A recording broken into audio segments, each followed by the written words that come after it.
En septembre 1760, Montréal est encerclé par les troupes britanniques. Donc, le gouverneur Vaudreuil juge qu'il est inutile de poursuivre le combat. Il prend la décision de se rendre afin d'éviter la destruction de la ville et des morts inutiles. Le 8 septembre, le Canada fut alors cédé à l'Angleterre en attendant de connaître les gagnants de la guerre en Europe. Ainsi, jusqu'en 1763, un régime militaire va s'imposer en Nouvelle-France, sous la gouverne du général Geoffrey Amherst. Par ailleurs, l'année 1763 et la signature du traité de Versailles entre la Grande-Bretagne et la France met fin à la guerre de 7 ans. La France a perdu la guerre et la majorité de ses colonies sont tombées entre les mains des Anglais. Elle cède la Nouvelle-France, à l'exception des îles Saint-Pierre et Miquelon, à la Grande-Bretagne et négocie afin de conserver un droit de pêche et de séchage sur les côtes de l'île de Terre-Neuve.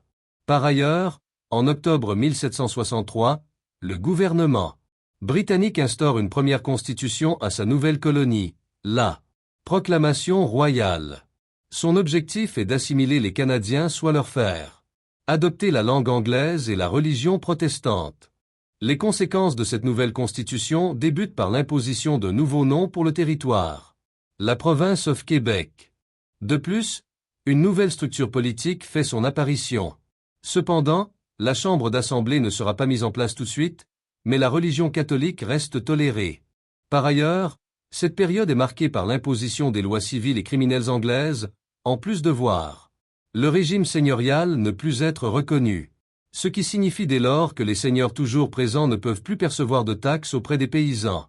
De surcroît, suite à la proclamation royale, le gouverneur James Murray reçoit les instructions du roi, à savoir des mesures visant l'assimilation des Canadiens et le peuplement de la colonie par des Anglais.